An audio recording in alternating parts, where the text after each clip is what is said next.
சுடர் நேயர்களுக்கு வணக்கம்.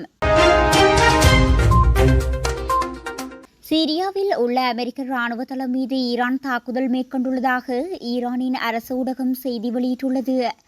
அமெரிக்கா ஈரான் மீது மேற்கொண்ட தாக்குதலுக்கு பதிலடி கொடுக்கப்படும் என ஈரான் எச்சரிக்கை விடுத்திருந்த சில மணி நேரங்களுக்கு பின்னர் குறித்து இந்த தாக்குதல் மேற்கொள்ளப்பட்டுள்ளது.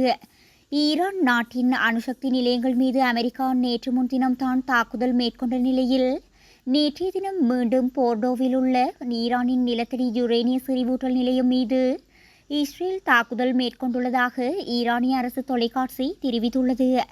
இஸ்ரேல் ஈரான் இடையேயான போர் தீவிரமடைந்துள்ளது. கடந்த ஒரு வாரமாகவே மோதல் தொடர்ந்தது. இரு நாடுகளும் மாறி மாறி தாக்கிக் கொண்டன. ஆனால் நேற்று முன்தினம் அமெரிக்கா இந்த மோதலில் உள்ளே காணப்பட்டிருந்தது. இஸ்ரேலின் 3 அணு ஆலைகள் மீது அமெரிக்கா மிகப்பெரிய தாக்குதலை நடாத்தியது. இது உலகளாவிய ரீதியில் பாரிய அதிர்வலைகளை ஏற்படுத்தியது. இந்நிலையில் மீண்டும் ஈரானின் ஃபோர்டோ அணு உலை மீது மீண்டும் இஸ்ரேல் தாக்குதல் நடத்தியுள்ளதாக தெரிவிக்கப்பட்டுள்ளது. இதுகுறித்து தகவல்களை ஈரான் அரசு ஊடகம் செய்தியாக வெளியிட்டுள்ளதுடன் அமெரிக்காவின் ஆதரவு முழுமையாக இருப்பதால் ஈரான் மீது இஸ்ரேல் மீண்டும் தாக்குதலை ஆரம்பித்துள்ளது. மேலும் ஈரானின் ராணுவ உட்கட்டமைப்பை குறிவைத்து இஸ்ரேல் தீவிரமான தாக்குதலை நடாத்தியுள்ளது. ஈரான் மீது அமெரிக்காவின் தாக்குதல் இடம்பெற்ற சில மணி நேரங்களிலேயே பதில் தாக்குதல் நடைபெற்றே தீரும் என்கின்ற விடயத்தை உறுதியாக தெரிவித்தது ஈரான். எங்கள் பதிலடியை எதிர்கொள்ள தயாராக இருங்கள் என்று ஈரானின் இஸ்லாமிக் ரிவோல்யூஷனரி கார்ட் கார்ப்ஸ் தெரிவித்திருந்தது. இஸ்ரேலும் அமெரிக்காவும் கற்பனை செய்து பார்க்க முடியாத அளவுக்கும் யாருமே எதிர்பார்த்திராத அளவுக்கும் தமது பதிலடி இருக்கும் என்று IRGC அறைகூவல் விடுத்திருந்தது. மேலும் ஈரான் இராணுவத்தின் காட்டம் அல் அன்பியா யூனிட் என்ற சிறப்பு படைப்பிரிவின் ஒரு அதிகாரி கூறுகின்ற போது, இறந்து கொண்டிருக்கின்ற சியோனிச தேசத்தை காப்பாற்றுவதற்காக அமெரிக்கா மேற்கொண்ட இராணுவ நடவடிக்கைக்கு பதிலடியாக தமது படையணி கடுமையான தாக்குதலை மேற்கொண்டே ஆகும் என்று எச்சரித்திருந்தார். இதேபோன்று பிரான்ஸ் அதிபர் எமானுவேல் மேக்ரோனுடன் தொலைபேசியில் உரையாடிய ஈரான் ஜனாதிபதி மெசவுட் பெசஸ்கியன் அமெரிக்காவின் அந்த நடவடிக்கைக்கு நிச்சயமாக ஈரானின் பதிலடி இருந்தேயாகும் என்று தெரிவித்திருந்தார். ஈரானில் தாக்குதல்கள் நடைபெற்று வரும் நிலையில் கத்தாரில் உள்ள வெளிநாட்டு தூதரகங்கள் தங்கள் குடிமக்களுக்கு அடுத்தடுத்து உத்தரவுகளை பிறப்பித்து வருவதால் அங்கும் பதற்றமான சூழல் ஏற்பட்டுள்ளது. கத்தாரின் தோஹாவின் தென்மேற்கே உள்ள 2 இராணுவ தளங்களில் அல் உதைத் விமான தளத்தில் அமெரிக்க படையினர் 10,000 பேர் நிறுத்தப்பட்டுள்ளனர். இந்த படைகளையும் அமெரிக்கா திரும்ப பெற முடிவு செய்துள்ளதாக கூறப்படுகின்றது. கத்தாரில் உள்ள வெளிநாட்டினருக்கு அந்நாட்டு தூதரகங்கள் பல்வேறு அறிவுறுத்தல்களை வழங்கி வருகின்றன. இவை பொதுவான அரசியல் நிர்வாகம் சார்ந்தவை மட்டுமே அன்றி குறிப்பிடத்தகுந்த அச்சுறுத்தலை பிரதிபலிக்கவில்லை. கத்தாரின் பாதுகாப்புக்கு எந்தவித அச்சுறுத்தலும் காணப்படவில்லை. பாதுகாப்பை உறுதி செய்யும் வகையில் துறை சார்ந்த வல்லுநர்கள் அதிகாரிகள் தொடர்ந்து எல்லைப் பகுதிகளை கண்காணித்து வருகின்றனர்.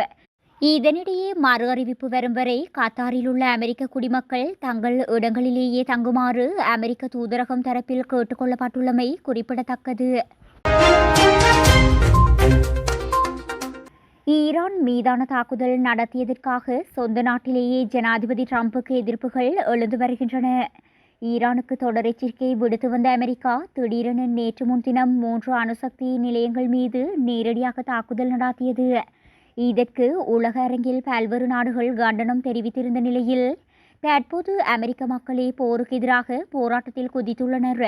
அதேபோல் கனடாவிலும் மக்கள் சாலைகளில் திரண்டு டிரம்புக்கு எதிராகவும் காசாவில் போர் நிறுத்தத்தை கொண்டுவர வலியுறுத்தியும் முழக்கமிட்டனர்.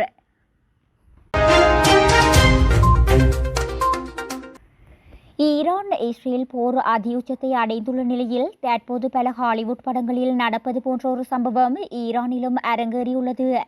ஈரானின் பல தலைவர்கள் பாதுகாப்பான இடங்களில் இருப்பதாக கருதிய நிலையில் இஸ்ரேல் அவர்களை குறிவைத்து தாக்கியது. இது எவ்வாறு சாத்தியமானது என ஆராயும் போதுதான் அதன் பின்னணியில் ஒரு பெண் மொசாட் உளவாளி இருந்ததை ஈரான் தாமதமாகவே அறிந்து கொண்டது.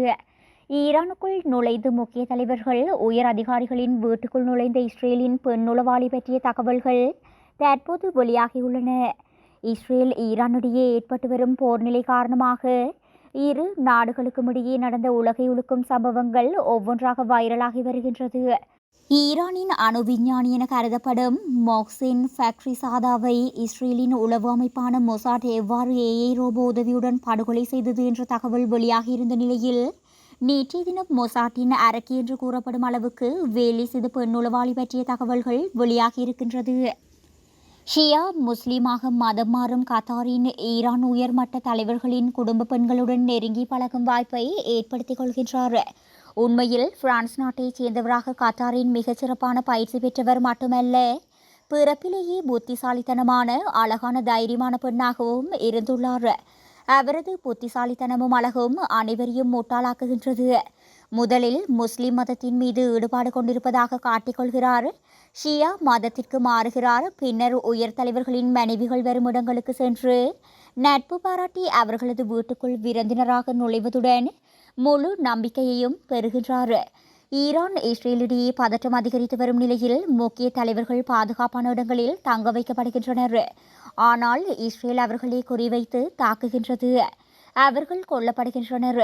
ஈரானுக்கு ஒன்றும் புரியவில்லை. துல்லியமான வரைபடத்தை யாரோ கொடுத்திருப்பது போல ஈரானுக்கு தோன்றுகின்றது. ஹார்முஸ் வளைகுடா மூடப்பட்டால் எண்ணெய் மற்றும் எரிவாயு விலைகள் உயரக்கூடும் என்று கோல்ட்மேன் சாக்ஸ் வங்கி கடுமையான எச்சரிக்கை ஒன்றை விடுத்துள்ளது. கோல்ட்மேன் சாக்ஸ் வங்கி நேற்று முன்தினம் வெளியிட்ட அறிக்கையில் இந்த விடயம் தொடர்பில் குறிப்பிட்டுள்ளது. அமெரிக்காவின் தாக்குதலை தொடர்ந்து ஈரான் உலக கச்சா எண்ணெய் போக்குவரத்தின் முக்கிய பங்காக உள்ள ஹார்முஸ் நீரிணையை மூட முடிவு செய்துள்ளது. உலகம் முழுவதுக்குமான 20% கச்சா எண்ணெய் இந்த நீரிணை வழியே தான் பல்வேறு பகுதிகளுக்கு கப்பலில் கொண்டு செல்லப்படுகின்றது. இந்நிலையில் ஹார்முஸ் வளைகுடா மூடப்பட்டால் எண்ணெய் போக்குவரத்து ஒரு மாதத்திற்கு 50% குறைந்து பின்னர் 11 மாதங்களுக்கு 10% குறைவாகவே தொடர்ந்தால் பிரெண்ட் குரூட் எண்ணெய் விலை $110 வரை உயரும் என குறிப்பிடப்பட்டுள்ளது. ஈரான் பாராளுமன்றம் அந்த முடிவுக்கு ஆதரவு தெரிவித்துள்ளதாகவும் இறுதியான முடிவை ஈரான் தேசிய பாதுகாப்பு மன்றம் எடுக்கும் என சர்வதேச ஊடகங்கள் தகவல் வெளியிட்டுள்ளன. ஈரான் தினமும் 1.75 மில்லியன் பேரல்கள் அளவுக்கு எண்ணெய் வழங்குவதை நிறுத்தினால் 6 மாதங்களில் பிரெண்ட் எண்ணெய் விலை பரலுக்கு $90 வரை உயரக்கூடும். பின்னர் 2026இல் $60 அளவுக்கு விழும் எனவும் கணிக்கப்பட்டுள்ளது.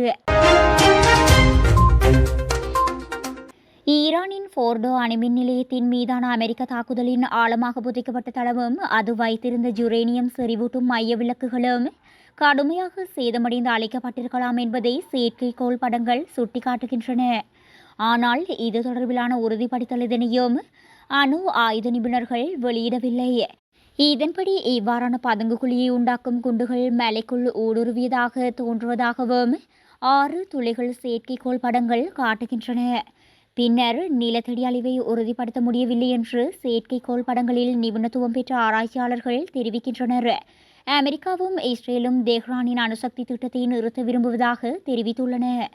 ஆனால் அதன் வசதிகள் மற்றும் உபகரணங்களை முற்றிலுமாக அளிக்க தவறினால் அமெரிக்க உளவுத்துறை மற்றும் ஐநா சர்வதேச அணுசக்தி நிறுவனம் 2003இல் மூடப்பட்டதாக கூறும் ஆயுத திட்டத்தை ஈரான் எளிதாக மீண்டும் தொடங்க முடியும் எனவும் குறிப்பிடப்பட்டுள்ளது.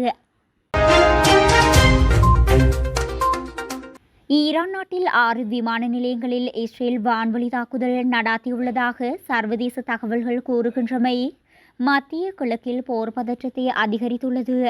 இந்த தாக்குதலில் ஈரான் நாட்டின் 15 போர் விமானங்கள், ஹெலிகாப்டர்கள் அளிக்கப்பட்டதாக இஸ்ரேல் ராணுவம் தெரிவித்துள்ளது. ஈரான் இஸ்ரேலிடையே 10 நாட்களாக தொடரும் போர் இரு நாடுகளிலும் உள்ள வெளிநாட்டவர்கள் அவசரமாக சொந்த நாட்டுக்கு திரும்புகின்றனர். அணு ஆயுதம் தயாரிக்கும் திட்டத்தை ஈரான் முற்றிலுமாக கைவிடாத வரையில் போரை நிறுத்த மாட்டோம் என்று இஸ்ரேல் தெரிவிக்கின்றது. அதேவேளை ஈரானில் உள்ள 3 முதன்மையான அணுசக்தி நிலையங்கள் மீது வெற்றிகரமாக தாக்குதல் நடாத்தியுள்ளோம் என அமெரிக்க அதிபர் டொனால்ட் ட்ரம்ப் அறிவித்தார்.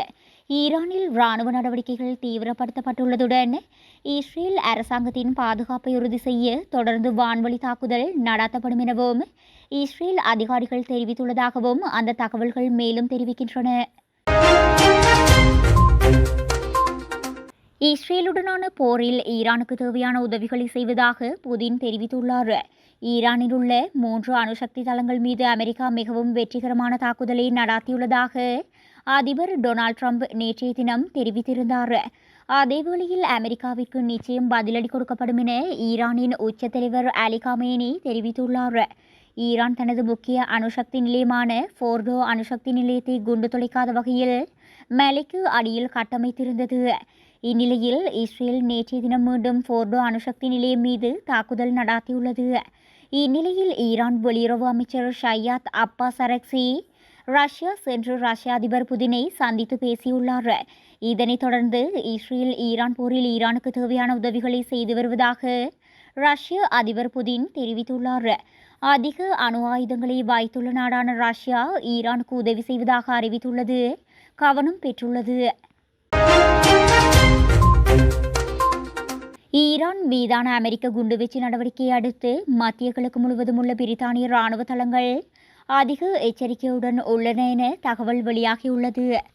அமெரிக்க குண்டுவீச்சுக்கு பதிலடி தரும் வகையில் மத்திய கிழக்கில் ட்ரோன் மற்றும் ஏவுகணை தாக்குதல்களுக்கு வாய்ப்பு இருப்பதாக அஞ்சப்படுகின்றது.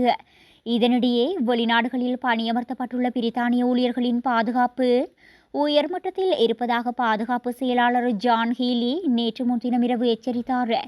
ஞாயிற்றுக்கிழமை அதிகாலை நடந்த அமெரிக்க குண்டுவீச்சுக்கு பிறகு மத்திய கிழக்கில் உள்ள முக்கிய பிரித்தானிய முகாம்களில் பாதுகாப்பு நடவடிக்கைகள் அதிகரிக்கப்பட்டுள்ளன. ஆனால் எந்த தளங்கள் ஆபத்தில் இருக்கக்கூடும் என்று பாதுகாப்பு அமைச்சகம் தெரிவிக்கவில்லை. இந்த மாத தொடக்கத்தில் பிரதமர் ஹெய்ர் ஸ்டார்மர் பிரித்தானிய தளங்களை சுற்றியுள்ள பாதுகாப்பை வலுப்படுத்த மத்திய கிழக்கிற்கு மேலும் RAF டைஃபூன் போர் விமானங்களை அனுப்புவதாக தெரிவித்துள்ளார். இதில் பஹ்ரைன் மற்றும் ஓமானில் உள்ள கடற்படை தலைமையகங்களும் கத்தார் மற்றும் ஐக்கிய அரபு அமீரகத்தில் உள்ள விமான தளங்களும் உள்ளடங்கும். அமெரிக்காவின் குண்டுவீச்சை அடுத்து ஈரான் தெரிவு செய்யும் நேரத்தில் பதிலடி உறுதி என அந்நாடு அறிவித்துள்ளது. அமெரிக்க குண்டுவீச்சில் பிரித்தானியா கலந்து கொள்ளவில்லை என்பது மட்டுமன்றி பிரித்தானியா மீது ஈரான் இதுவரை நேரடியான அச்சுறுத்தலையும் விடுக்கவில்லை. ஆனால் ஈரானுக்கு எதிரான எந்தவொரு தாக்குதலிலும் இணைபவர்கள் அதன் கோபத்தை உணர்வார்கள் என்று எச்சரித்தது.